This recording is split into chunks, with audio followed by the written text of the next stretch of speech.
Alors, bonjour, bien-aimés frères et sœurs.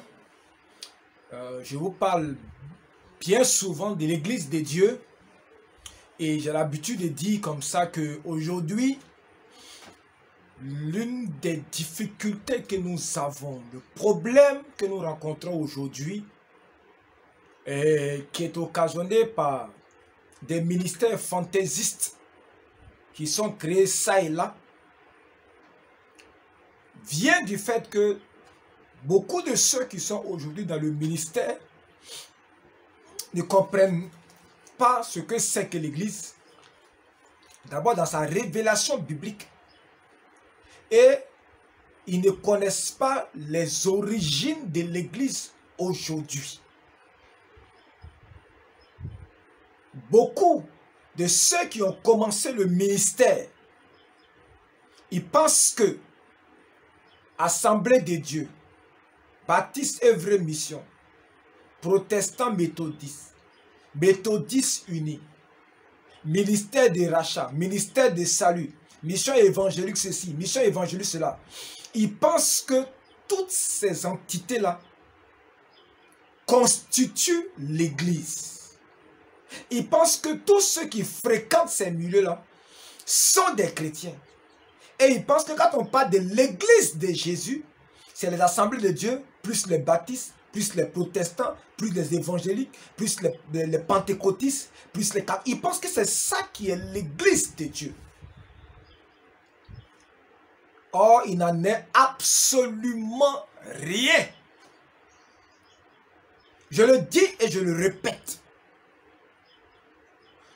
Toutes ces institutions ne sont que des institutions humaines, créées par un homme, créées par un individu.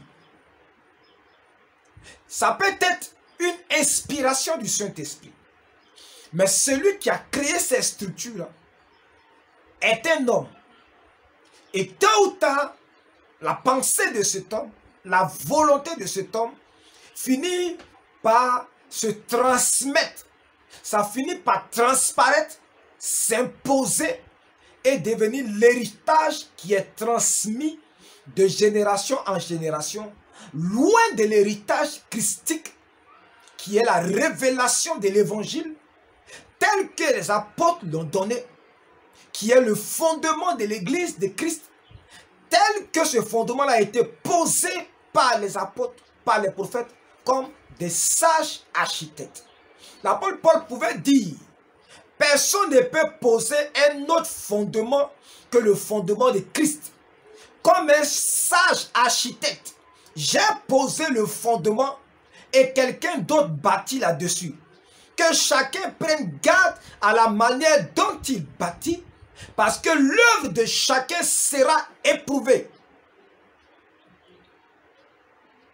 Or, aujourd'hui, on se rend compte que les églises chrétiennes, les dénominations chrétiennes, les institutions chrétiennes ont bâti pour la plupart avec de la paille.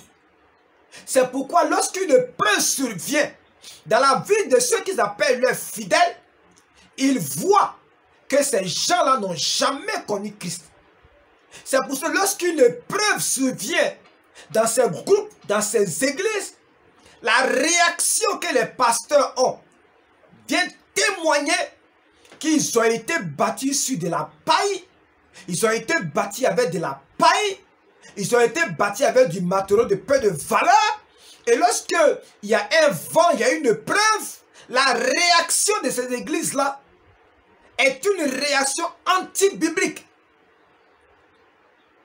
Moi, j'ai quitté une église et aujourd'hui, le fondateur de cette église-là rassemble ses chrétiens pour leur demander de ne plus avoir de contact avec moi, de ne plus m'appeler, de ne plus me saluer dans les rues, de me bloquer sur Facebook, de supprimer mon numéro, de ne plus m'adresser le salut, de ne plus venir me voir.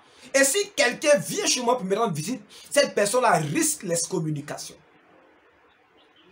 Voilà ce que je suis en train de dire tous les jours. Et ces chrétiens qui obéissent à ces recommandations qui sont contraires à l'évangile prouvent qui n'ont jamais été chrétiens. Que leur foi n'a jamais été bâtie sur Christ et sur la révélation des apôtres. Parce qu'aucun être humain ne peut te contraindre, te motiver, t'enseigner au nom de Jésus à haïr tes frères dans la foi. À détester quelqu'un, à le considérer comme perdu parce qu'il a quitté ton église. Mais cet homme-là, avant de venir dans ton église, là, il était chrétien mais il n'était pas chrétien. Mais pourquoi tu penses que le fait qu'il a quitté ton église, il n'est plus chrétien? Tu attestes par là que tu ne suis pas Christ, que tu n'enseignes pas Christ à tes chrétiens. Voilà ce que je suis en train de dire. Quand nous étions à l'église baptiste Œuvre et Mission, je le dis avec pincement du cœur. Mais je rends grâce à Dieu de ce que le vieux Dion, il est sorti de ses erreurs. Mais on nous enseignait, tous les pasteurs qui quittaient l'église baptiste Œuvre et Mission, on faisait des cultes spéciaux pour les traiter dans la boue. Pour montrer qu'ils sont perdus, qu'ils sont des filles du diable, qu'ils n'ont jamais eu l'esprit, que ceux qui les suivent vont aller en enfer. On nous enseignait ça. On mettait dans nos cœurs des gemmes pour haïr ces gens-là.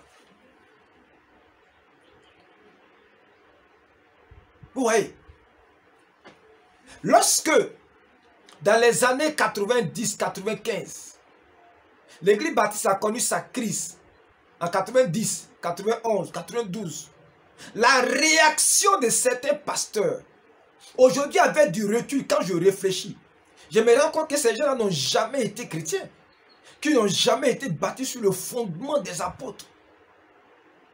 Que ce qu'ils croyaient être la révélation de Christ, c'était de la paille.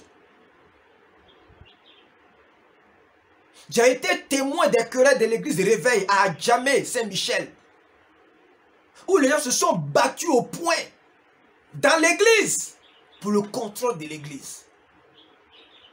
Chers amis, vous êtes sûrs que ces gens-là sont des chrétiens? Vous êtes sûrs qu'ils ont l'esprit de Christ? L'esprit de Christ est un esprit de service. Et je vois comment est-ce que les gens règlent les différends dans les églises. Au point, à la malédiction, au mensonge, au dénigrement. On invente des histoires pour peindre en noir ceux qui ne sont plus membres de notre assemblée. Avant, je ne comprenais pas. Mais aujourd'hui, par la grâce de Dieu, j'ai compris qu'en fait, les églises chrétiennes, les institutions chrétiennes, les organisations chrétiennes ne viennent pas de Dieu.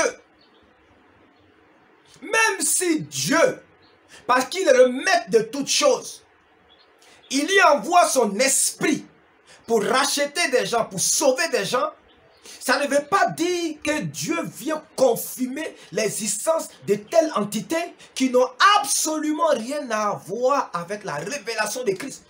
Parce que le modèle d'église se trouve dans Actes des Apôtres, se trouve dans les lettres de Paul, se trouve dans le ministère de Paul, se trouve dans le ministère des pères apostoliques, de ceux qui ont suivi l'époque des apôtres.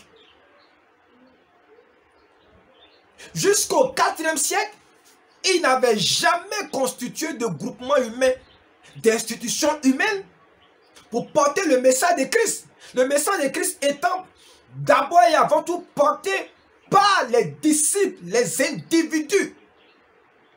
Et non pas par des entités, non pas par des institutions. Et j'ai compris le fin mot de l'histoire. Toutes ces choses qu'on crée et pour lesquelles on se bat, on souffre, on maudit les gens, on menace les gens.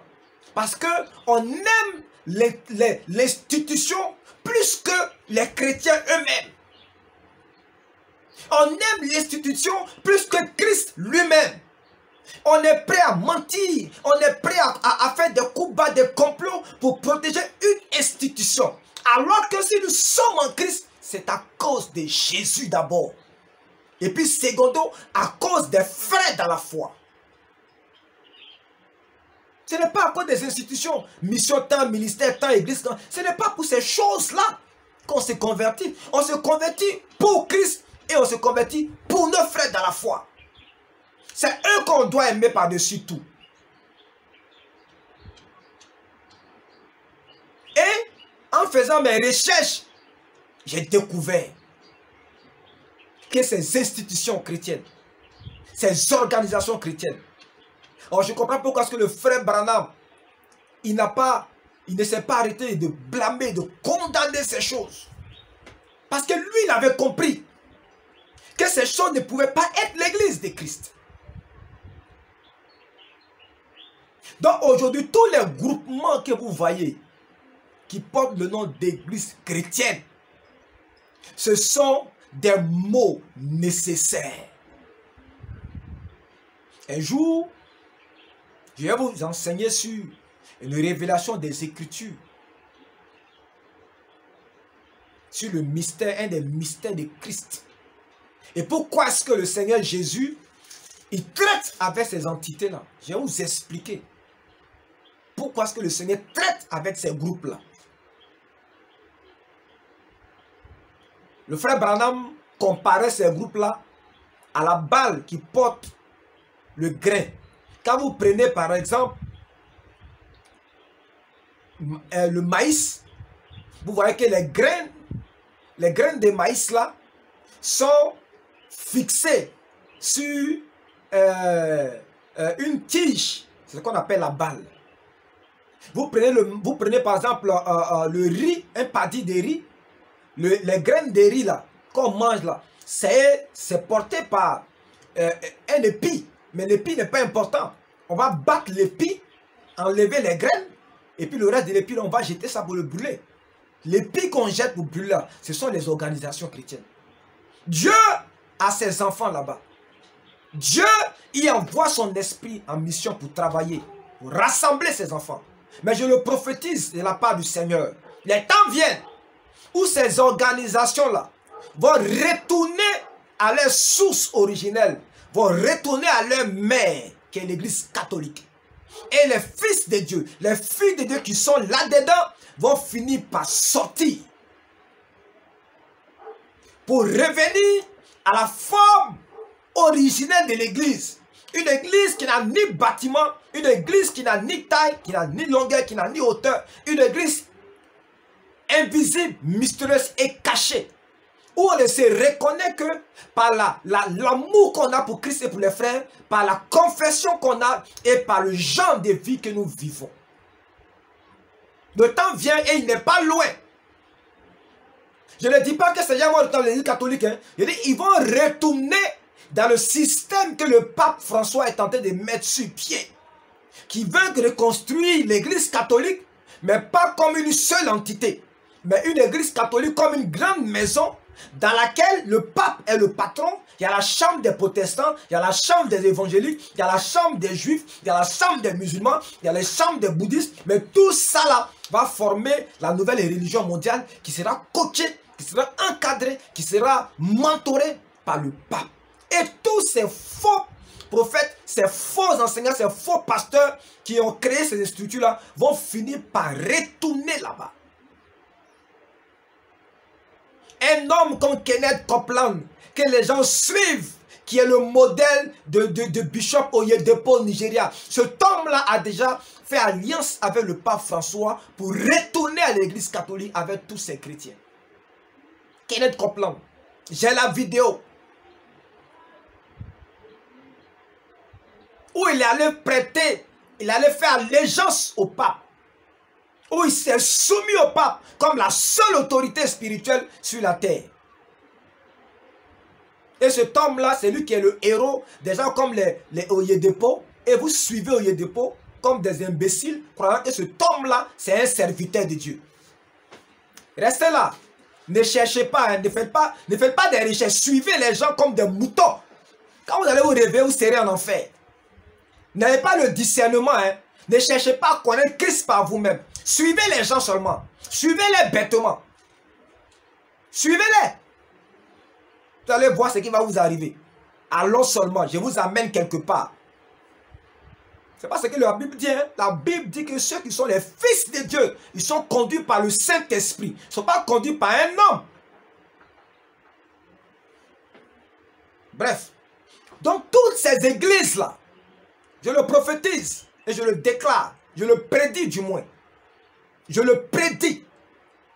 Tous vos fondateurs que vous voyez là, à moins qu'ils renoncent à leur façon de servir Christ. Vos fondateurs que vous voyez là, ils vont aller prendre la marque de la bête, ils vont faire allégeance au pape et vous ne saurez même pas. Et vous allez les suivre comme des moutons et vous allez tous perdre vos âmes. Les gens sont là, ils pensent que l'enlèvement, le retour de Jésus-Christ, ça va arriver dans 1000 ans, alors que nous sommes déjà dans le processus du marquage des gens. Les gens ont déjà été marqués spirituellement. Plusieurs de ceux que vous voyez aujourd'hui dans les églises, les pasteurs, ils ont déjà reçu la marque spirituelle de la bête. Parce que la Bible dit qu'il y a une marque qui est faite sur le front. Cette marque-là, c'est une marque spirituelle. Et plusieurs ont déjà pris cette marque-là. Leur condamnation est déjà écrite. Mais ils sont des pasteurs et ils drainent du monde. Ils sont des bishops et ils drainent des milliers de personnes. Et vous les suivez, vous ne savez pas. Parce que vous ne voulez pas faire d'efforts pour votre propre âme. Vous ne voulez pas faire d'efforts pour chercher Dieu par vous-même. Vous voulez que les gens vivent votre foi là par procuration. Que quelqu'un jeune prie pour vous. Que quelqu'un jeune se mette en mal pour vous. Et vous allez coucher, vous ne faites aucun effort. Vous allez aller en enfer. Vous allez perdre vos âmes. Le temps est arrivé où vous ne devez faire confiance qu'au Seigneur Jésus-Christ, lui seul. Et à la parole de Dieu, elle seule. Le temps est arrivé où vous êtes capable de contester avec votre pasteur quand il ne dit pas la vérité que vous venez de découvrir dans vos lectures.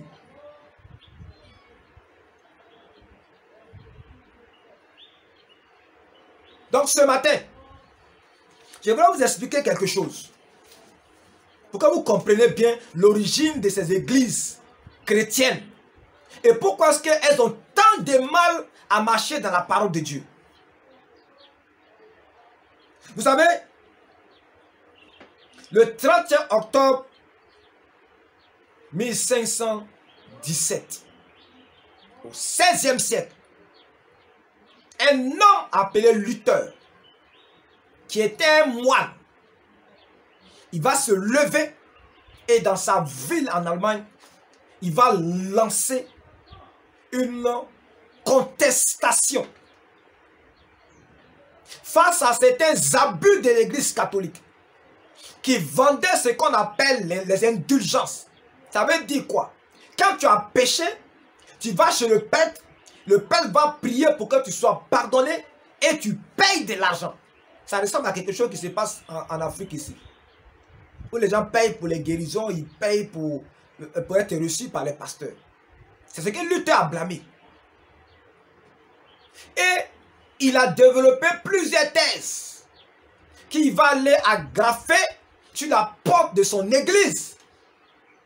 Et à partir de là, va commencer ce qu'on appelle la réforme de Luther. Il y a eu des débats, il y a eu des palabres, il y a eu des tentatives d'assassinat. Je ne vais pas rentrer dans les détails.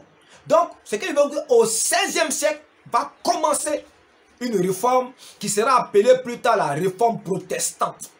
Ce sont les catholiques qui ont donné le nom protestant à tous ceux qui ont reçu les thèses de Martin Luther et qui ont suivi sa foi, qui ont suivi sa manière de croire. Mais, quand on regarde la vie de Luther, quand on regarde la suite des événements, on se rend que Luther lui-même était dans l'erreur. Et que sur beaucoup de choses qui concernent la révélation de la parole de Dieu, Luther était encore loin de la vérité biblique. Mais il a le mérite d'avoir mis en terre une graine. C'est de ramener l'Église aux Écritures et celle du salut et de la justification, non pas par la volonté du pape, non pas par les indulgences qu'on achetait, mais par la foi seule. Selon ce qui est dit par le prophète Habakkuk, mon juste vivra par la foi. C'est Luther qui va sortir cette révélation-là et qui va la mettre en exergue. Et cette révélation va commencer à gagner la France avec les Calvins et puis la Suisse avec Zwingli. Ils vont commencer à lancer des réformes. Ils n'avaient pas l'esprit de créer des dénominations, de créer des institutions. Mais c'est par un simple concours de circonstances que des entités vont commencer à se créer. À partir de ces réformes-là, vont naître les anabaptistes, après les baptistes, vont naître encore d'autres groupes, ainsi de suite, ainsi de suite, ainsi de suite, jusqu'à ce que on arrive à l'époque où nous sommes, où n'importe quel petit brigand qui cherche un peu d'argent va se lever pour créer une église. Il va mettre son nom là-dessus, il va mettre sa photo, et la photo de sa femme, et il va commencer à collecter de l'argent. Il va se construire un temple, il va l'embellir, il va aller chercher des bons chanteurs, et ils vont commencer à établir une église, et ils vont dire qu'ils sont l'église de Dieu. Mais ça n'a absolument rien à voir. Ça n'a absolument rien à voir. Ce que je voulais vous faire comprendre, c'est que Luther, il était catholique. Il était catholique. Donc, il était dans un système. Mais la question que je vous pose, avant que Luther ne découvre ces vérités,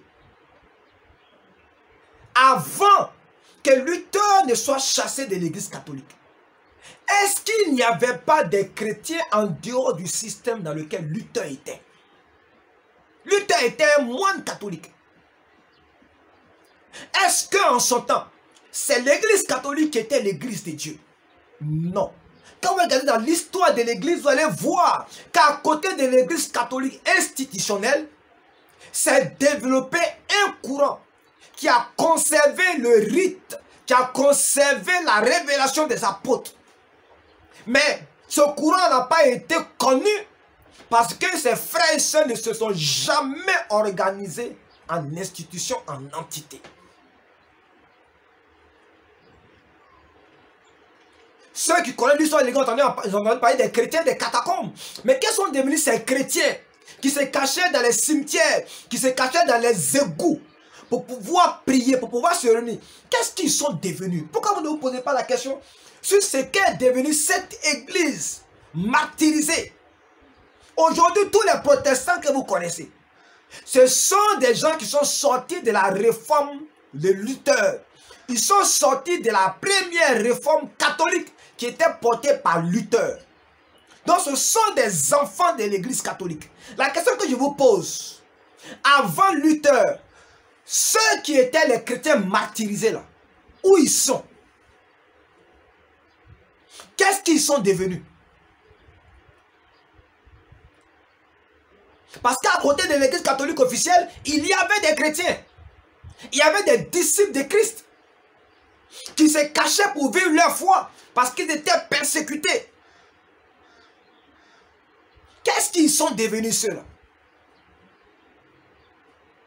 C'est l'héritage de ceux-là que je suis en train de restaurer, de ressusciter. C'est l'héritage de ces chrétiens qui étaient en dehors du système catholique, en dehors du système luthérien.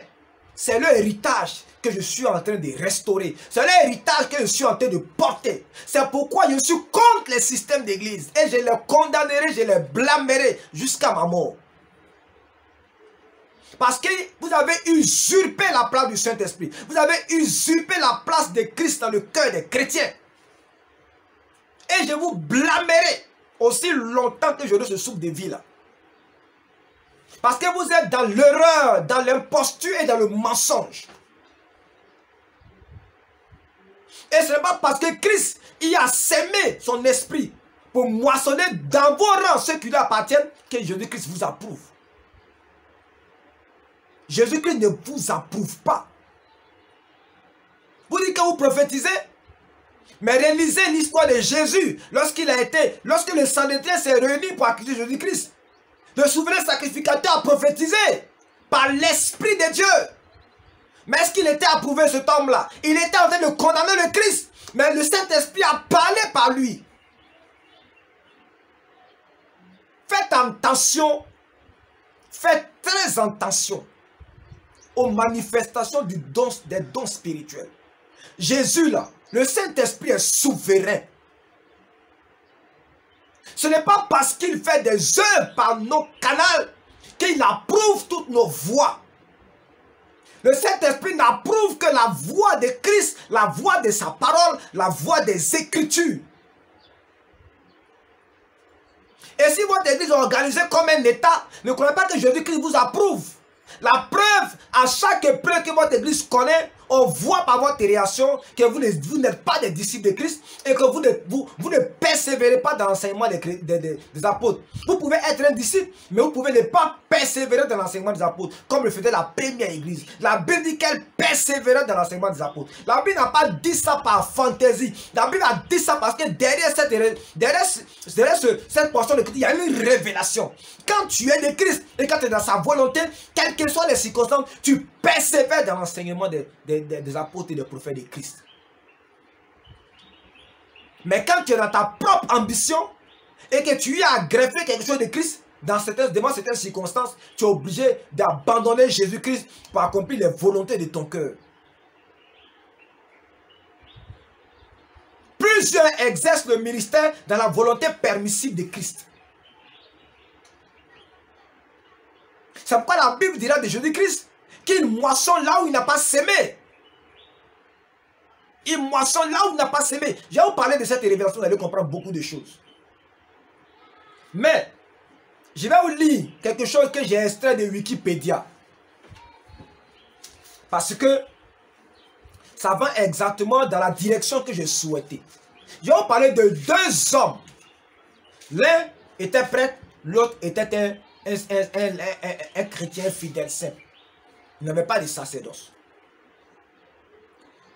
En 1376, Wycliffe expose la doctrine de l'autorité fondée sur la grâce. Au XIVe siècle, déjà, 2 siècles avant Luther, il y a quelqu'un qui n'était pas prêtre, qui n'était pas évêque. C'était un simple enseignant d'université qui, par ses recherches et par ses lectures, a découvert que le système papal qu'il a là n'avait rien à voir avec Christ. Donc, en 1376, Wycliffe John va exposer la doctrine de l'autorité fondée sur la grâce, selon laquelle toute autorité est accordée directement par la grâce de Dieu et perd sa valeur lorsque son détenteur est coupable de péché mortel. Pour lui, la véritable église est l'église invisible des chrétiens en état de grâce. Ça veut dire quoi? C'est l'église des chrétiens qui ont reçu la grâce de Dieu et qui l'ont accepté comme étant le principe par lequel ils sont sauvés. C'est eux qu'il appelle les chrétiens en état de grâce. Et il dit la véritable église, c'est celle-là. Au 14e siècle déjà. Wycliffe met en cause le principe de l'autorité de la hiérarchie dans l'église. Donc, il condamne la hiérarchie qu'on a établie dans l'église. Où il y a un pasteur principal. Il y a un pasteur principal en second. Il y a un pasteur assistant. Il y a un diacre principal. Il y a un diacre secondaire. Il y a un... Tout ça là, il a commencé déjà au 14e siècle à condamner ça. Oh, vous regardez nos églises chrétiennes aujourd'hui, elles sont allées reprendre ces vomissures là, pour les réintroduire dans l'église. Pourquoi? Parce qu'elles ont quitté l'église catholique, mais l'esprit papal n'a pas quitté le cœur de ces gens-là. Ils aiment la domination. Ils aiment les titres. Ils aiment le pouvoir. Et ils aiment les rentes, comme le faisaient les prêtres à l'époque de Luther. Comme le faisaient les papes à l'époque de Luther. Et ils préconisent la désignation du pape par tirage au sort. Ils dénient aux prêtres en état de péché mortel la possibilité de remettre les fautes. Parce que les prêtres disaient qu'ils avaient le pouvoir de pardonner les péchés. Wycliffe laisse clairement entendre que l'église d'Angleterre est pécheresse et coupable de corruption. Il se gagne les faveurs d'une partie de la noblesse en voulant lui redistribuer les richesses de l'église. Donc, en son temps déjà, l'église était tellement riche que Wycliffe va demander qu'on dépossède l'église de ses biens et qu'on les donne aux pauvres. Suivez mon regard. Regardez aussi les églises. Elles sont tellement riches qu'elles sont capables de bâtir des temples à 50 milliards, à 100 milliards, à 200 milliards. Et vous trouverez dans cette église-là des veuves qui n'ont pas de quoi mettre leurs enfants à l'école. Des veuves qui ne peuvent pas manger 3 repas. Et vous trouverez dans la proximité de cette église-là des bidonvilles où les gens vivent et meurent dans des conditions de vie dramatiques. Dans des conditions d'hygiène vraiment terribles, humiliantes. Mais à côté, ils vont te bâtir une cathédrale. La cathédrale de la foi. Le dôme de la foi. Construit à des milliards de francs. Moi, je n'ai rien contre les églises qu'on construit. Mais je dis, tu ne peux pas prendre l'argent dans la poche de tes fidèles, les saigner à blanc pour construire un bâtiment qui ne sert de rien. Parce que les bâtiments, ça ne sert absolument de rien. L'évangile que tu prends dans le bâtiment là, si tu sors dehors, que tu prêches le même évangile là, les gens vont croire. Ils vont aller au ciel. Si tu vas dans un stade, que tu prêches le même évangile, les gens vont croire. Si tu vas dans une forêt, que tu prêches le même évangile, les gens vont croire. Ça veut dire que le lieu où on fait se réunir, ce n'est pas ça qui est important. C'est la qualité de ceux qui se réunissent là. C'est ça qui est important. Ceux qui se réunissent là, c'est eux qui sont l'église. Ce n'est pas le bâtiment là. Donc quand ceux qui se réunissent sont des gens pauvres, misérables, qui ont faim, mal habillés. Et puis l'église est tellement belle. Elle brille de 1000 éclats. Et puis les gens qui vont là-bas sont pauvres, misérables, analphabètes, ignorants, mal vêtus, mal logés, mal nourris. Toi, tu es sûr que c'est l'œuvre de Dieu que tu es en train de faire comme ça? Tu es sûr que c'est l'œuvre de Dieu que tu es en train de faire comme ça? Donc déjà, John Wycliffe, il avait déjà constaté cette anomalie-là. Et il voulait qu'on dépossède l'église de ses biens pour les redistribuer aux pauvres. Wycliffe remet radicalement en cause la notion d'autorité dans l'église. En particulier, l'autorité spirituelle. Et conteste par conséquent la hiérarchie ecclésiastique et les pouvoirs qui y sont associés. Le pouvoir temporel d'abord, mais aussi la presque totalité du pouvoir spirituel. Pour lui, il n'y a pas un homme dans l'église qui a tous les pouvoirs spirituels. Et puis lui, il peut excommunier les gens, il peut maudire les gens, il peut chasser les gens, il peut maltraiter les gens parce qu'il a le pouvoir spirituel. 14e siècle, John Wycliffe, il n'est pas pasteur, il n'est pas prêtre, il est juste un professeur d'université. Il a déjà commencé à condamner ces choses. Aujourd'hui, on voit ces choses-là dans l'église, dans les églises dites évangéliques. Vous êtes allé reprendre les vomissures là, pour les ramener dans vos églises et vous en faites des cultures, des principes qu'on doit suivre dans vos églises.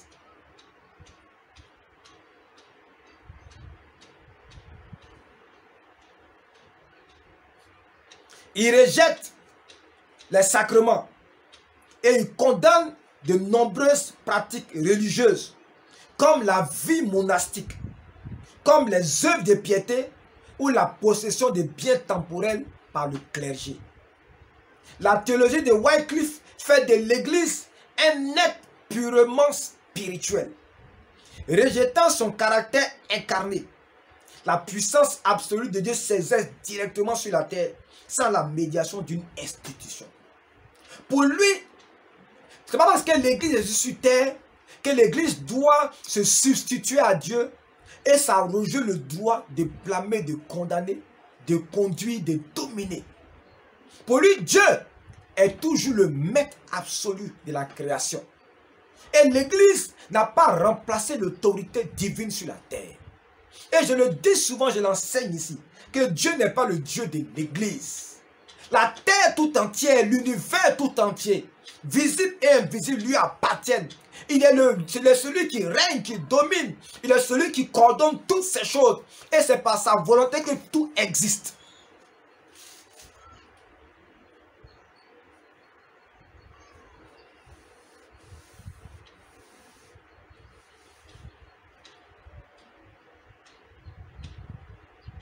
Pour lui,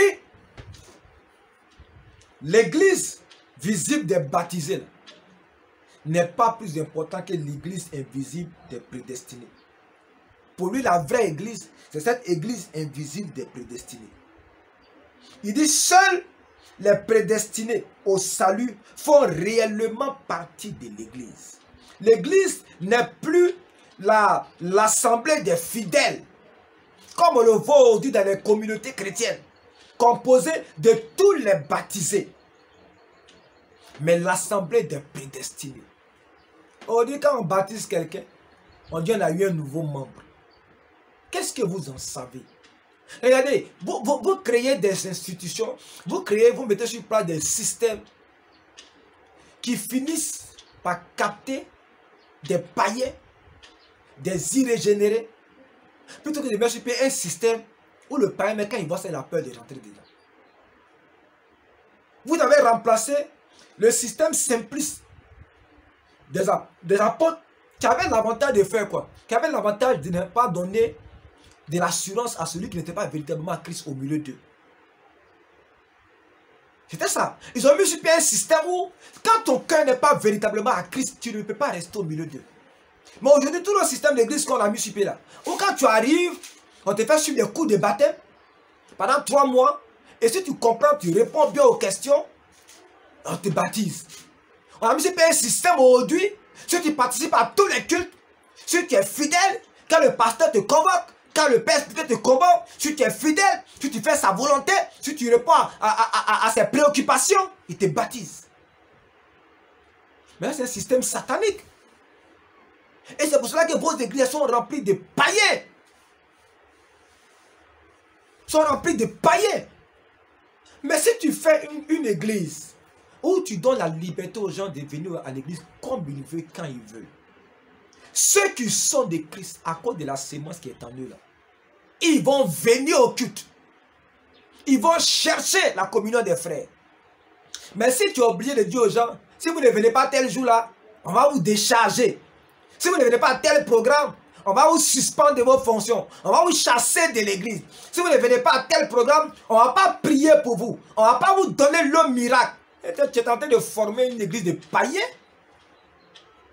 Donc les gens viennent à l'église, pas à cause de Christ, pas à cause de l'amour de Jésus, mais ils viennent parce qu'ils recherchent un bien pour ce temps-ci, un bien matériel. Et tu es sûr que tu es en train de bâtir une église de Christ comme ça?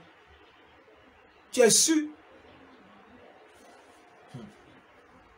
Il dit, s'il est facile de dire qui est baptisé et qui ne l'est pas, il est impossible de déterminer si un homme est prédestinateur, c'est-à-dire prédestiné ou non.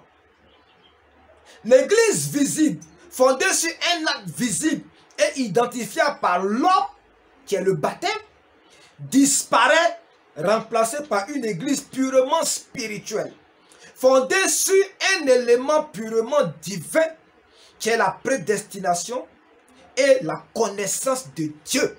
Voilà ce que j'enseigne depuis toujours. Voilà ce que j'enseigne. Voilà ce que j'enseigne.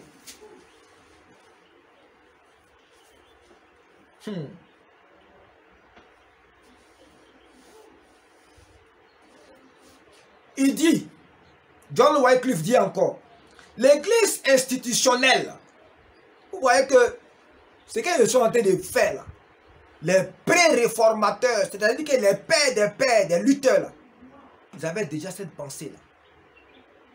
C'est pourquoi je m'honore d'être leurs enfants spirituels. Je m'honore de marcher dans la trace de ces gens-là. Parce que je fais partie de ceux qui vont se lever bientôt pour contester au pape ces privilèges qu'il est en train de s'arroger dans le secret avec l'ONU, c'est un pouvoir temporaire. On va se dresser contre cette religion mondiale qui arrive. On va se dresser dans l'onction de Joël. Et on va mater ces gens-là très bientôt. Parce qu'on sera prêt à donner nos vies pour que la vérité de Christ puisse triompher. Pour que le royaume de Christ puisse triompher. Pour que sa volonté puisse s'établir sur la terre. On n'acceptera pas qu'un mensonge vienne se substituer à la vérité de Christ. On n'acceptera pas que le sang de notre Seigneur soit versé en vain. Et il n'y aura pas de compromis dans cette bataille. C'est pourquoi préparez-vous. Parce que le temps vient. Et il n'est pas loin. Où la prédication de l'évangile va s'accompagner de mort. Le temps vient.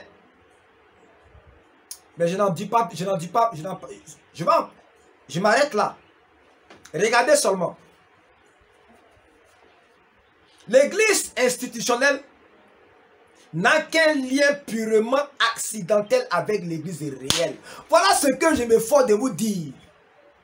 Les églises physiques que vous voyez aujourd'hui là, le lien avec la véritable église de Christ là. John Wycliffe au XIVe siècle disait déjà que c'est un lien accidentel.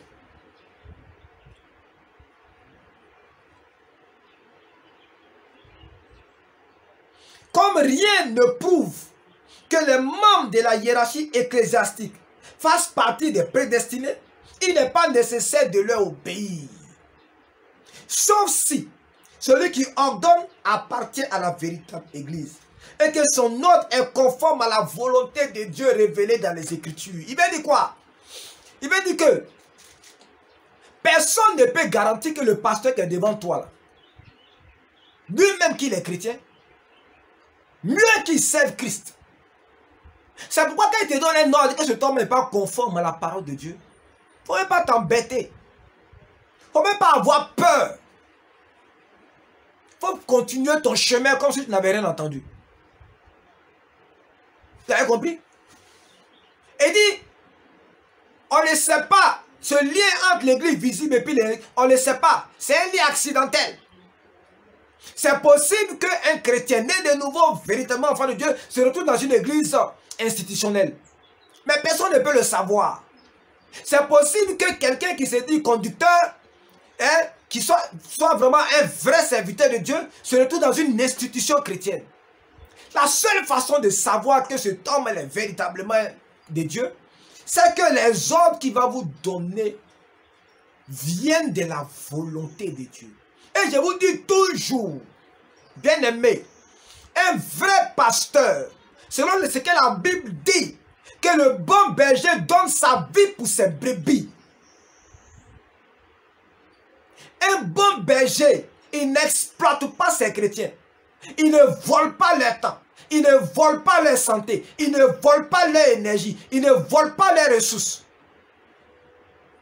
C'est lui qui se met en peine des brebis. On dit le mercenaire ne se met pas en peine des brebis parce que les brebis ne lui appartiennent pas. Mais un vrai berger, il va se mettre en peine pour ses chrétiens. Il va jamais monter à la chair pour chercher des versets bien agencés pour vous amener à donner de votre argent. Ne donnez pas l'argent à quelqu'un qui se met à la chair pour vous demander de lui donner vos pieds. Mais vous-même, vous devez avoir le discernement. Si vous êtes des chrétiens, si vous êtes de Dieu, et que vous savez que celui qui est devant vous là, il sait vraiment Dieu, vous devez avoir le discernement pour connaître ses besoins et aller y répondre sans même qu'il vous demande. Ce que Dieu veut, c'est que tu donnes selon ton cœur, poussé par l'esprit. Donc revenons à John Wycliffe. Le prédestiné, c'est-à-dire le chrétien qui a été sauvé par la grâce et qui est véritablement un disciple de Christ, membre de la véritable église, est finalement plus proche de Dieu que le pape, qu'il assimilait déjà au XIVe siècle à l'Antéchrist.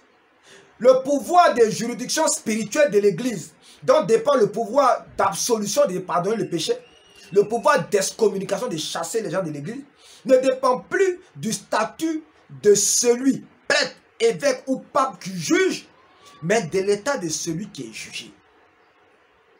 Aujourd'hui, il y a des gens qui se lèvent le matin, ils chassent les gens de l'église. Ils te chassent de l'église. John Wycliffe, depuis le 14e, dit que personne n'a ce privilège-là. Même dans la Bible, quand Jésus-Christ a émis le cas où on peut chasser quelqu'un de l'église, Il n'a pas donné ce pouvoir-là à un individu. Lisez dans votre Bible. Jamais Jésus n'a donné un pouvoir absolu à un individu dans son église. Jamais. Jamais. Donc pour lui, là, l'excommunication de quelqu'un, là, hein, on n'a pas besoin de le prononcer. Lui-même, là, en vivant mal, il se met à l'écart de l'église de Dieu.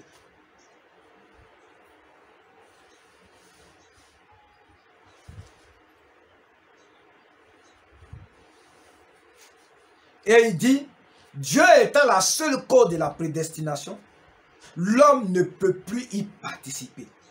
Il ne peut plus qu'espérer faire partie des élus tout en imitant Jésus-Christ.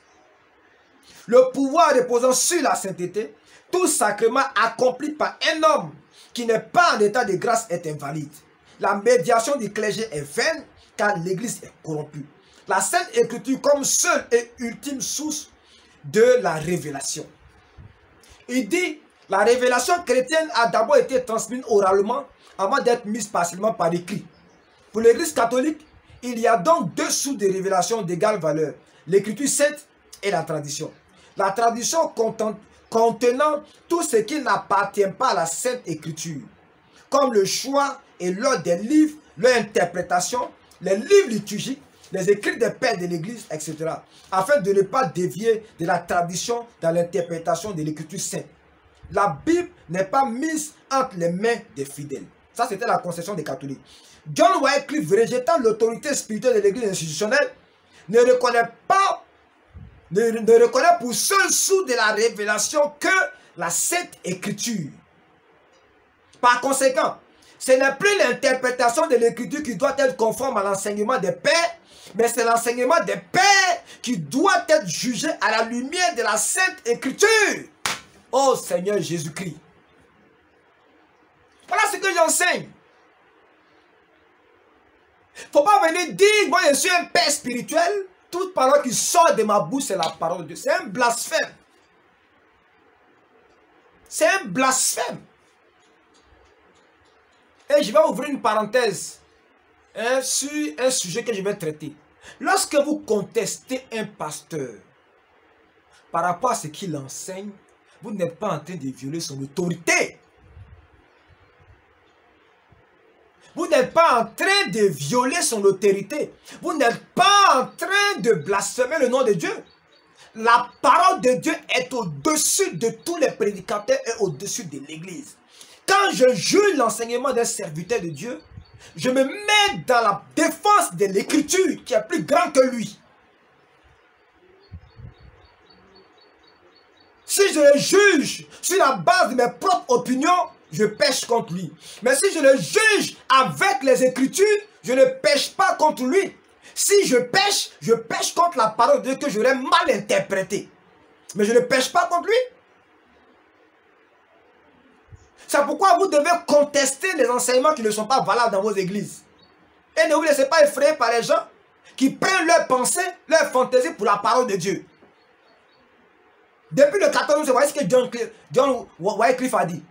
Il dit que ce ne sont pas les pères qui valident les Écritures, ce sont les Écritures qui valident les pères. C'est pourquoi ils enseignent ces enseignements des démons là. Ils disent que c'est eux ceux qui sont serviteurs de Dieu et que tous ceux qui sont avec eux là, c'est eux qui servent, ils ne sont pas des serviteurs de Dieu. Vous êtes malades. La Bible dit que c'est Jésus-Christ, c'est lui qui est le Seigneur des ministères. C'est Jésus-Christ qui appelle les gens dans le ministère. Ce n'est pas toi qui appelles les gens dans le ministère. Tu es fou.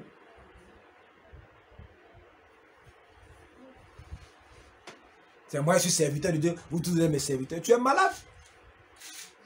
Tu peux me démontrer ça par les Écritures?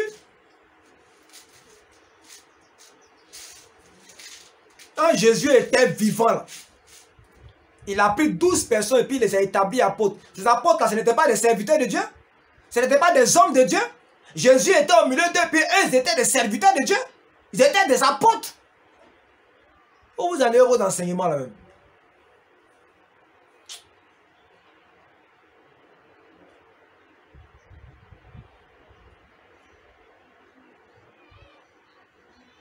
Et partant donc de ce constat, il a dit que la Bible doit être traduite en langue vernaculaire pour que son contenu soit accessible aux fidèles. Avant, la Bible n'était traduite qu'en latin et en latin seul. Ce qu'on appelait ce livre la Vulgate. Et donc, les chrétiens qui n'étaient pas des chrétiens instruits, latinisés, ne pouvaient pas lire la Bible. Et lui, John Wycliffe a dit, puisque c'est la Bible qui est l'autorité suprême au-dessus des pères, au-dessus de la tradition et au-dessus de l'Église. Pour que nous soyons tous au même niveau de connaissance, il faut traduire la Bible dans les langues maternelles, dans les différents États. Pour que la Bible soit accessible à tout le monde.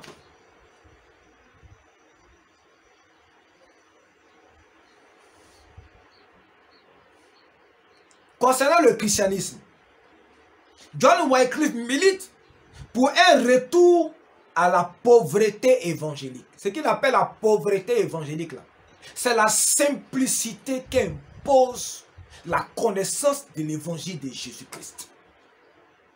Il était contre tous ces attraits, ces vêtements dorés, ces vêtements coûteux que les papes portent, que les évêques portent, pour qu'ils soient valorisés, ils soient sanctifiés par la tenue qu'ils portent.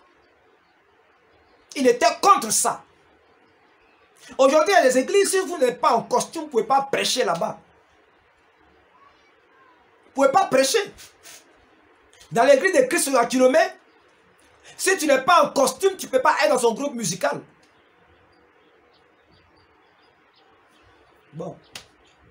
Ceux qui veulent bien, ceux qui pensent que c'est un serviteur, c'est eux les problèmes. Wycliffe milite pour un retour à la pauvreté, c'est-à-dire à vivre la vie des apôtres, à rejeter les biens de l'Église et à s'unir librement à la libre pauvreté de Christ. C'est dans cet esprit-là que l'apôtre Paul a dit, j'ai appris à être heureux de l'état dans lequel je suis et que je puis tout par celui qui me fortifie. J'ai appris à être heureux dans l'abondance, j'ai appris à être heureux dans la disette. Aujourd'hui, c'est la course à l'enrichissement de qui va construire la plus belle église, de qui va porter les plus beaux vêtements, de qui va rouler la plus belle voiture. Toutes ces choses-là n'ont absolument rien à voir avec Jésus. Donc John Wycliffe reproche aux religieux d'avoir dévoyé l'idéal de leur fondateur.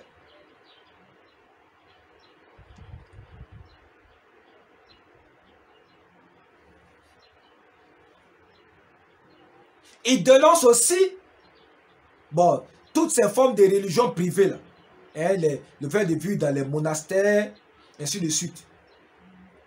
Il dénonce tout ça.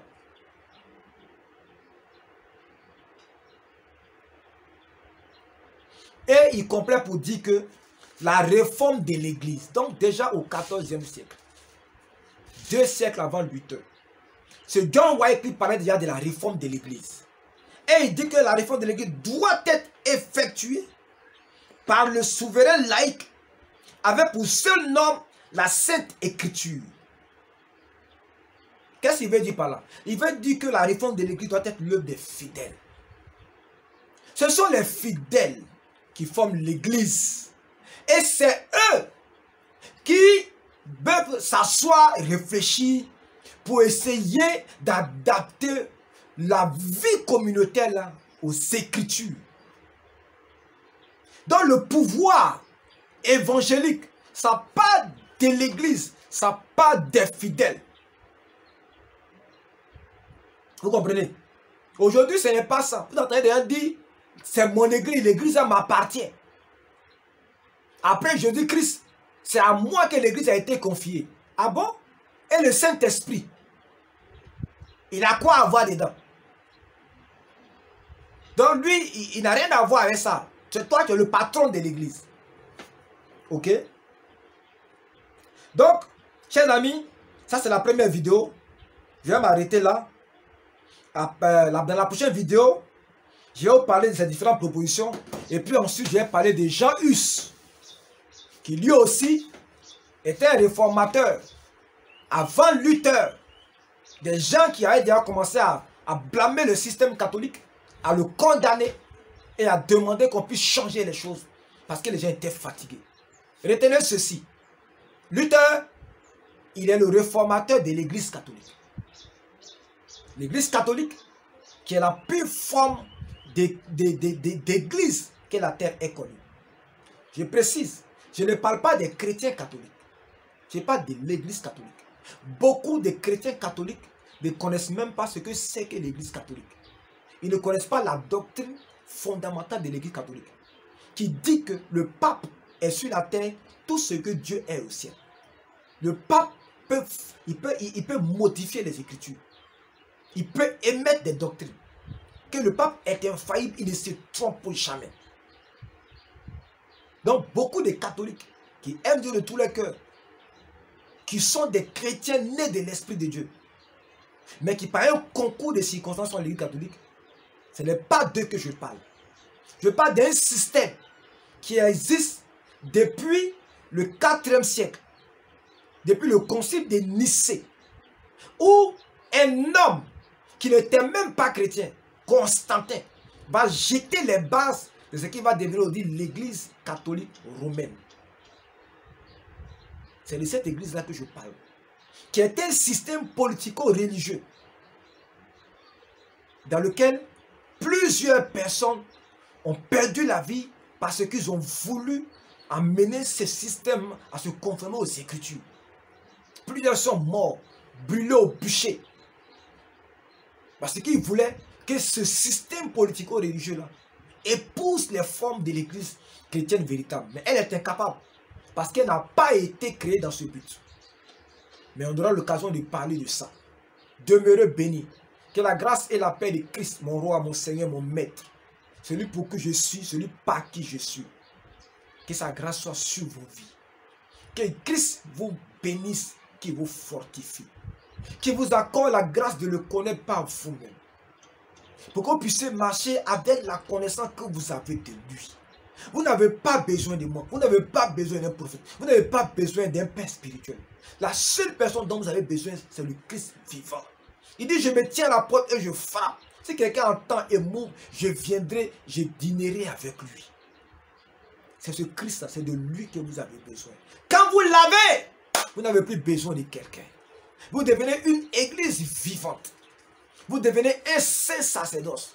Vous devenez un lieu de culte. Vous devenez un lieu d'offense, d'offrande vivant, de sacrifices vivants. C'est de lui que vous avez besoin. Ce n'est pas d'un homme. Ce n'est pas d'un pasteur. Ce n'est pas d'un bishop. C'est de Christ que vous avez besoin. Et quand vous avez Christ, vous pouvez participer à la communion des saints. Apporter ce que vous avez de lui au bénéfice des autres. Et nous soutenir les uns les autres dans une communion fraternelle, dans la simplicité de la foi, dans la pauvreté de l'évangile, comme l'a dit John Wycliffe. Parce que nous sommes après tout des frères. Moi, je ne suis qu'un frère dans la foi. Le travail que je fais, c'est un ministère que le Saint-Esprit accomplit en moi. Vous enlevez le Saint-Esprit de moi, je ne suis absolument rien. Non, je ne peux pas me glorifier de ce qu'un esprit fait en moi, de ce que l'Esprit de Dieu fait en moi. Je ne vais pas prendre ça pour faire mon identité. Ce que je suis un simple frère, votre frère dans la foi.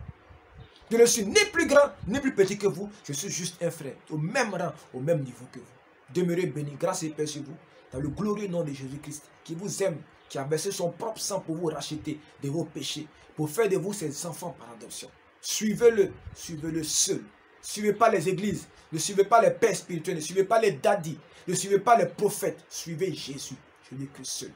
Et il vous bénira, il vous conduira vers les sources d'eau de la vie. Il vous accordera la restauration de vos âmes. Il dit, mon joug est léger et vous aurez le repos de vos âmes. Que sa paix soit sur vous. Au nom puissant de Jésus. Amen.